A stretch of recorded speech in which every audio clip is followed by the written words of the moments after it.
really scared about what that means. It's gonna keep eating and eating and eating.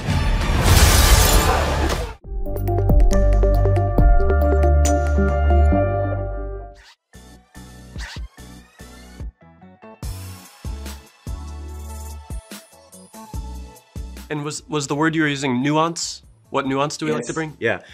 The nuance that we wanted to bring into Daredevil Born Again is the vulnerability of all of the characters, the deep humanity. What's so interesting about the show is that it's a street level story, and so the stakes are sky high, but they're personal and emotional. It's really about this conflict between these two men, and so what's interesting is the stakes are not the end of the multiverse. You know, the stakes are what's going to happen between these two people and everybody that they love and care about.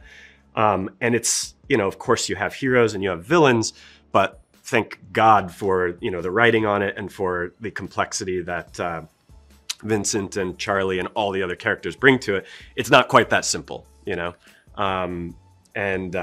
So yeah, it's what we wanted to dig for was not arch ideas of villainy and heroism, but more complicated, nuanced ideas of just like, where are people feeling pain? Where are they feeling vulnerable? And what do they do what do they do to make their vulnerability shown on screen? Why did you stop being a vigilante? A line was crossed. You liked how it felt, didn't you? Dispensing justice. Finding the beauty in the everyday, where, you know, every shot, everyone's aiming to have so much scope to it, but that the light itself looks, you know, wholly by circumstance, and trying to find, again, the beauty in the everyday, and a couple like getting like really into details. We would do fun stuff like Aaron and I, when we tend to shoot, for example, handheld, instead of using handheld as being something that's supposed to communicate tension to you, we use it as warmth, as comfort among friends and loved ones and those types of scenes. And then for William Fisk, we would oftentimes lock down the camera. That he lives in. There's this more what would you say? Like rigid, kind of? Yeah, rigid, yeah. Rigid, and a you know, a machine on the train tracks of fate that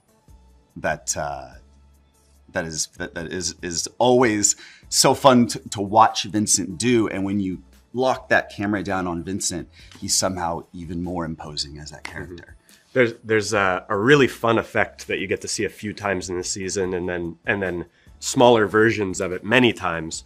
But behind the scenes, we refer to it as the sensory grande. Yeah. And what it means is it's demonstrating, you know, through visuals, which of course Daredevil does not have that ability, his superpowered acts. So meaning it's when, you know, if you were to be hearing all of the city as a cacophony, you know, and it was very loud, but he's able to pick out one tiny little sound impossibly so far away because he's Daredevil. We have this really great camera language for that, where the aspect ratio changes and the and it zooms out, and then it does a dolly zoom, which is a very strange effect you've seen in Vertigo, for example, and in Lord of the Rings, that pushes into whatever he's looking at, and it's very specific. And we really feel like it backs up Matt Murdock's sensory experience in a visual way.